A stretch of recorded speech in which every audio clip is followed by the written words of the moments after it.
বাড়ি একদম জঙ্গলের ভিতরে পাহাড় দেন এখানে কিন্তু অনেক উপরে বাড়িটা কিন্তু আসলে দেখা যাইতেছে নিচে কিন্তু ওই যে দেখবেন আপনারা আমরা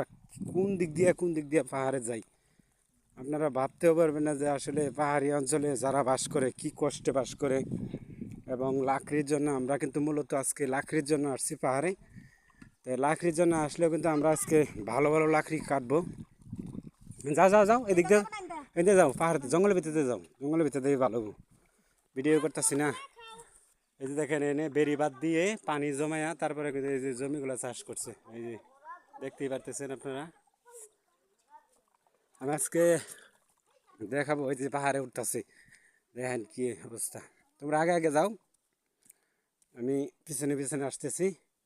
ভিডিও করতে করতে আজকে দেখাবো ওই যে দেখেন পাহাড়ে আমরা কোন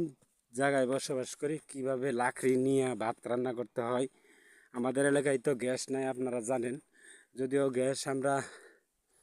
কিনে ব্যবহার করতে হয় সেগুলা দিয়ে তো আসলে আমরা গরিব এলাকা আপনারা তো জানেনই যে আমরা গরিব এলাকা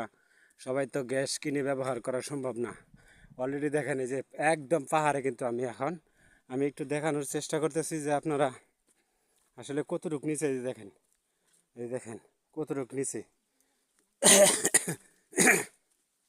এই দেখেন কোন দিক দিয়ে যাইতেছি একদম পাহাড়ের কাঞ্চায় রাস্তা এই যে দেখেন আপনারা ভিডিওগুলো দেখবেন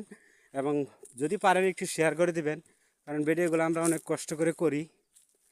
কারণ আপনারা না দেখলে তো আমরা ভিডিওগুলো করে তো লাভ নাই তাই আমি বলবো সকলকেই যে আপনারা ভিডিওগুলো দেখবেন ভিডিওগুলো দেখলে আমাদের হয়তো একটু উপকারে আসবে আপনাদেরকে দেখানোর চেষ্টা করতেছি দেখেন এই যে পাহাড় আসলে এই যে